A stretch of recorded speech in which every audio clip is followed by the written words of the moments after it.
The United Nations Security Council approves with overwhelming majority arms embargo on Houthi militia. The UN Special Envoy Hans Grunberg is in Riyadh to discuss new peace framework with the Yemeni government.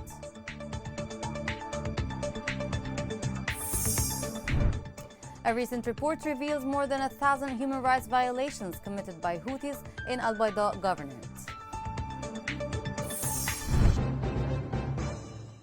Welcome to Yemen Today TV. This is the English news with me, Rana Swaylam. The United Nations Security Council imposed an arms embargo on the Houthi militia.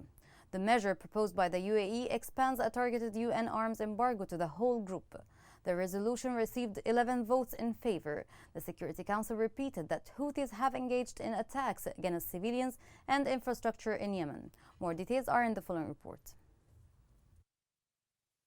On Monday, the United Nations Security Council voted on a draft resolution in Yemen that broadens the scope of an existing arms embargo targeting the Houthi militia's commanders, notably Abdul Malik al-Houthi, to include the whole membership of the Iran-backed group. Furthermore, the resolution designates the Houthis as a terrorist organization following a continuous series of cross-border drones and missile assaults targeting the UAE and Saudi Arabia, as well as a slew of other transgressions harming Yemenis and the international community.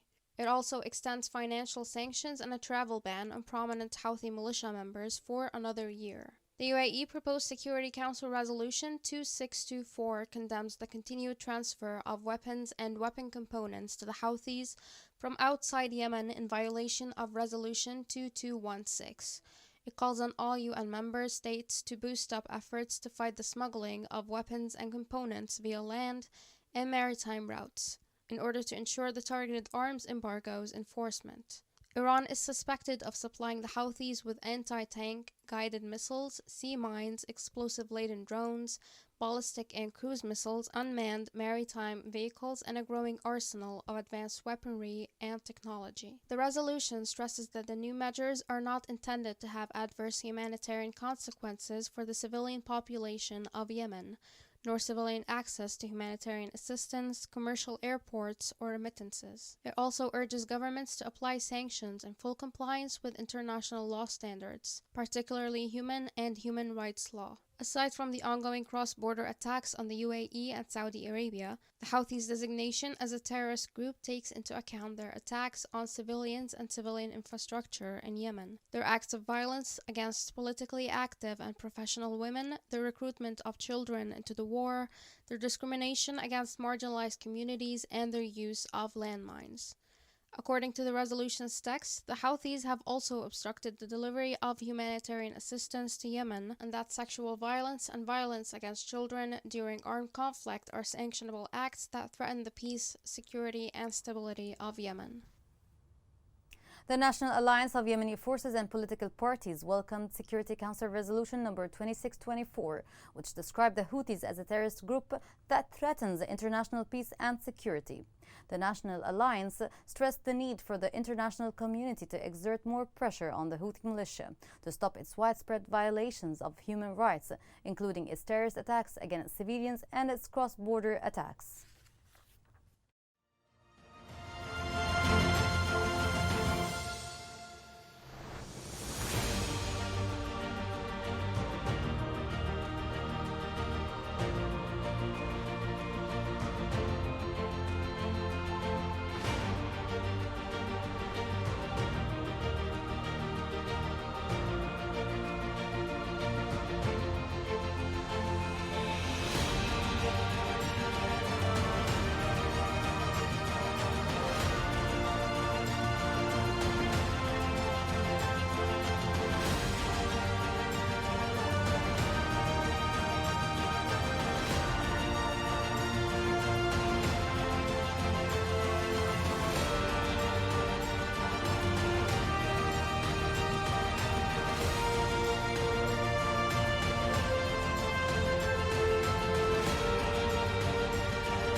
The UN envoy to Yemen, Hans Grunberg, started an important tour from the Saudi capital Riyadh for a new plan to revive the stalled peace process in Yemen. According to media sources, the meeting affirmed Saudi Arabia's support for the efforts of the United Nations aimed at reaching a comprehensive political solution in Yemen. Along the same line, the UN Special Envoy met with President Abdurrabbu Mansour Hadi to discuss the developments in Yemen. Hadi renewed his full support to the UN envoy's efforts in this context and stated that he will facilitate his mission to reach a comprehensive ceasefire as the Houthi militia continues its war against the Yemeni people.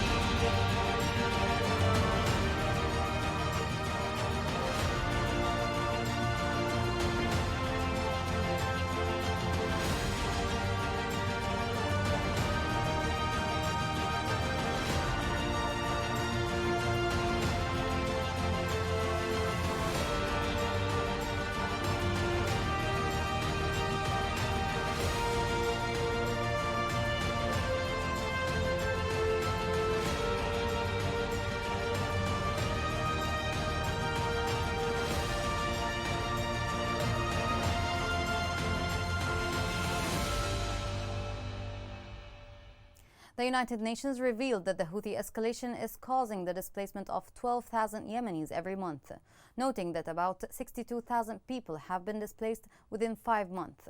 The International Organization for Migration recorded the displacement of 3,000 people during the first week of February due to the escalation of fighting in the governorates of Ma'rib, Hudaydah, and Taiz.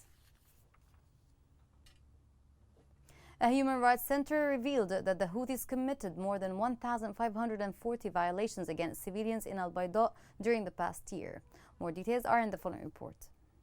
Since 2014, the Houthi militia has turned Yemeni cities into a bloodbath through the brutal bombing of residential neighborhoods with missiles, as well as the escalating acts of piracy in the Red Sea. The report issued by the National Forum for Human Rights in Yemen said that during the 7 years of the Houthi control of Sana'a, commercial ships in the Red Sea were subjected to continuous terrorist attacks, threatening 13% of the volume of international trade annually off the coup-controlled areas. A human rights center revealed that the Houthis committed more than 1,540 violations against civilians in Al-Bayda during the past year. In its annual report, the center said Al-Bayda witnessed during the past year an increase in the volume of violations, most of which coincided with the rise of military operations, as well as direct and indiscriminate attacks against civilians. The Houthis committed a series of violations amounting to war crimes in violation of international law, local laws, and international conventions and treaties ratified by Yemen. These crimes varied between murder, torture, kidnapping, arbitrary arrest,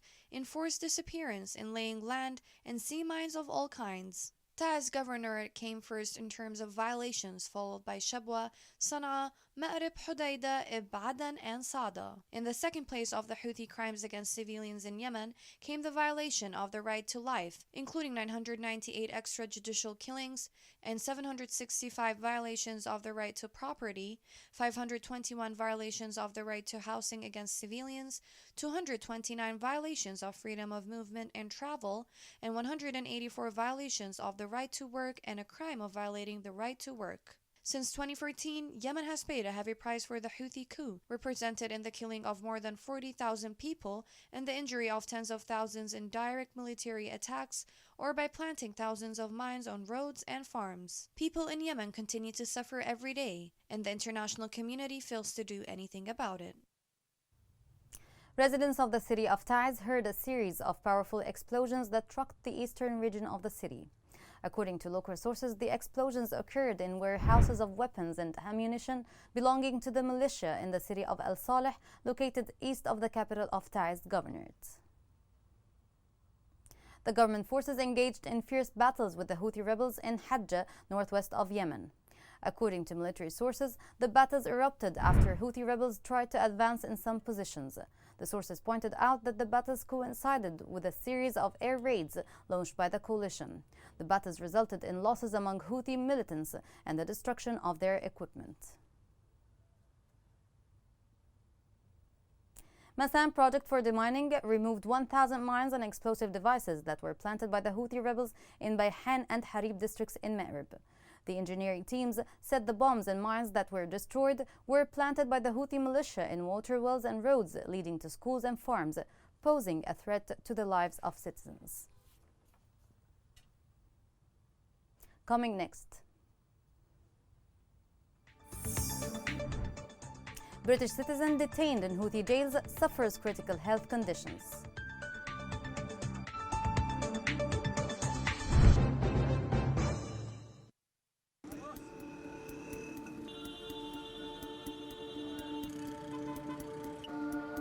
راتب الواحد 120 ألف والكيس الدقيق ب18 ألف والكيس السكر اليوم ب20 ألف. كم بعلي بيعطي هذا الراتب كامل بكيس سكر وكيس دقيق؟ المواطن اليمني يعيش في أزمة إنسانية وغذائية مؤلمة من غلاء الأسعار وفحشة الأسعار وغلاء الصرف والعملة الأجنبية في البلد. حالتي الحين حالة لما خرج لما ندب احنا شلقينا ما نقدرش ناكل الأكل داخل ما احنا بحاجة صعبة.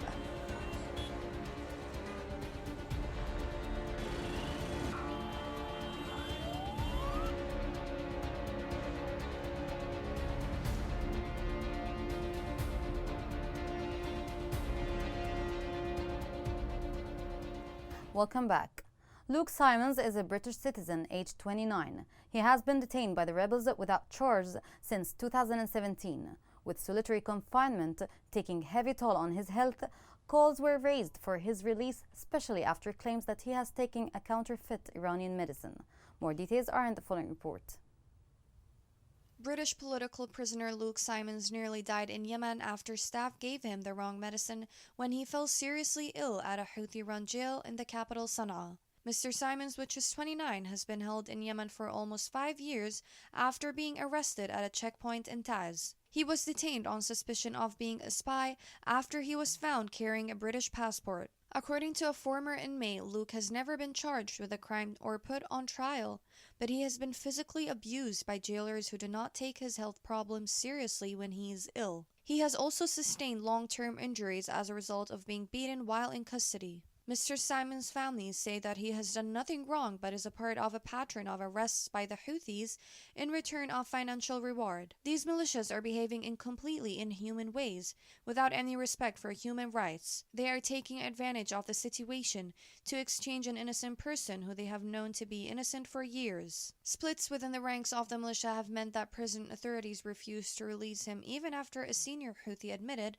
there was no evidence to suggest he was a spy. He has been allowed to make phone calls to his family, but they have been monitored by the authorities and he has not been able to give them a full account of his life behind bars. On the other hand, the former inmate said that Mr. Simons was on the edge of despair and was complaining of pains in his shoulder and stomach following earlier beatings during attempts to force him to confess to being a spy. People detained in Houthi prisons were being tortured in all ways. Prisoners held in cells without toilets in the basements were only allowed to leave to relieve themselves 4 times a day. They were also beaten if they woke guards outside of official times. Houthis continue to commit violations against human rights, but when will this end? No one knows.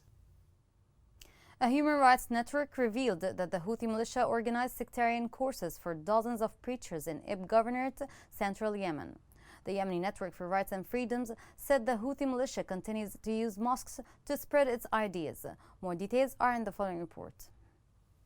After the 1962 revolution that toppled the Imamate rule, a new republic was born, ending dynastic.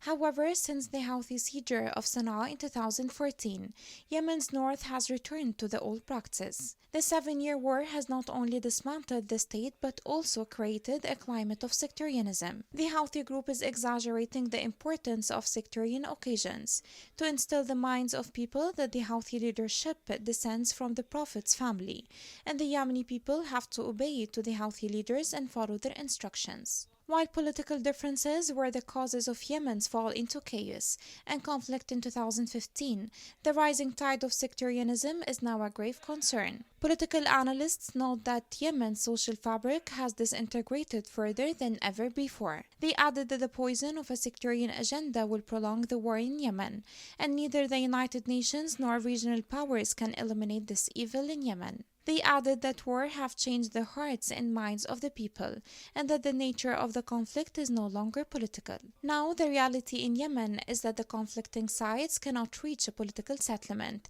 and no one has achieved a military victory. With sectarianism gaining momentum in Yemen, the country will not see an end to the war or a political agreement anytime soon.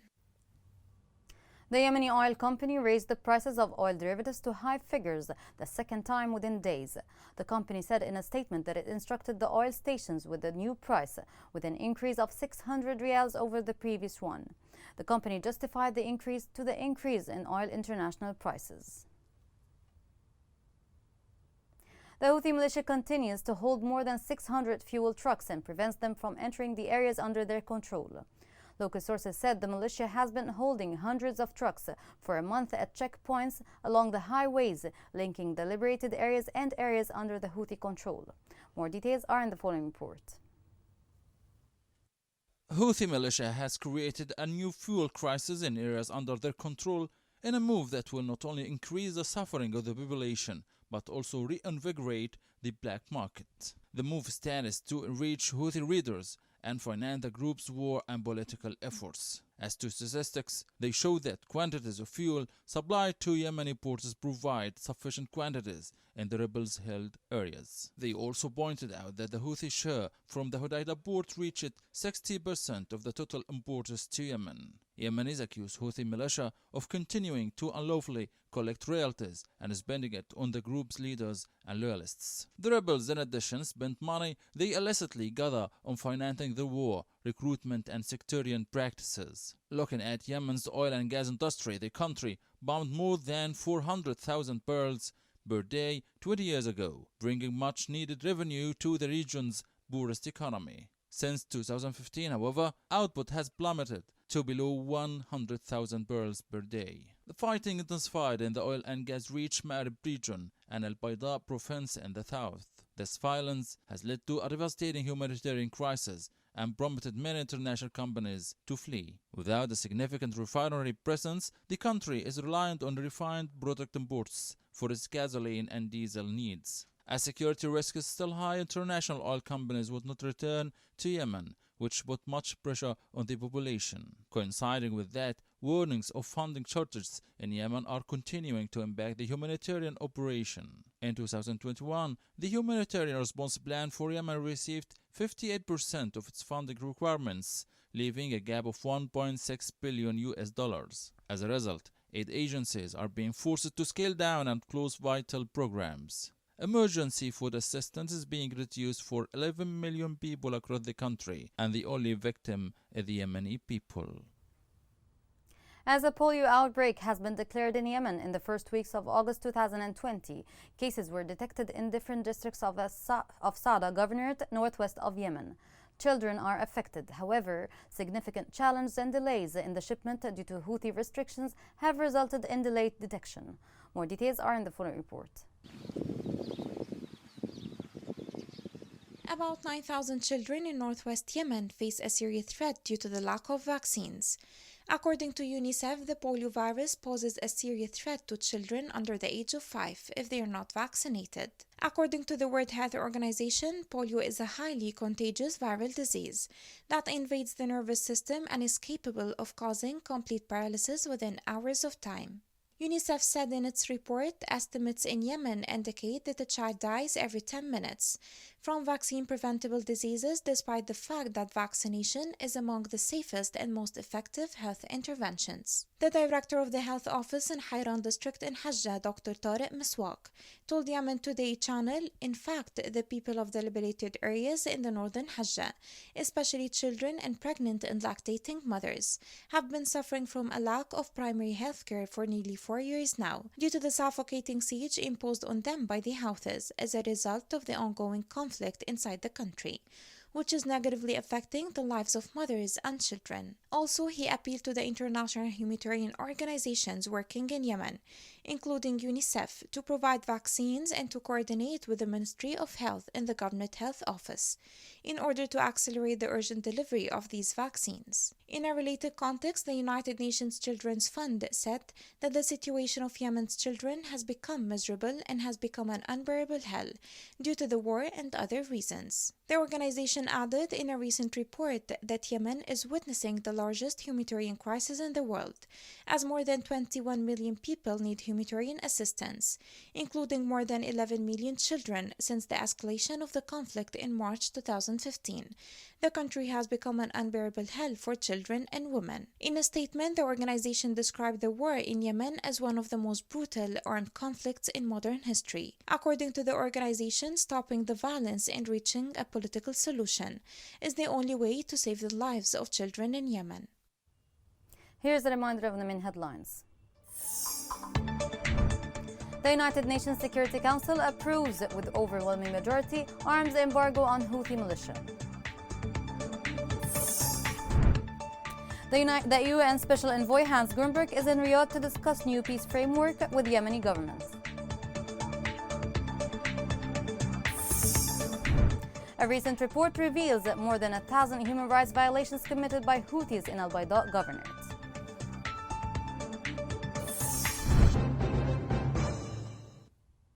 This is the end of the news. For more, follow us on Facebook, Twitter, and YouTube at Yemen Today English. Thank you for watching. Have a great day.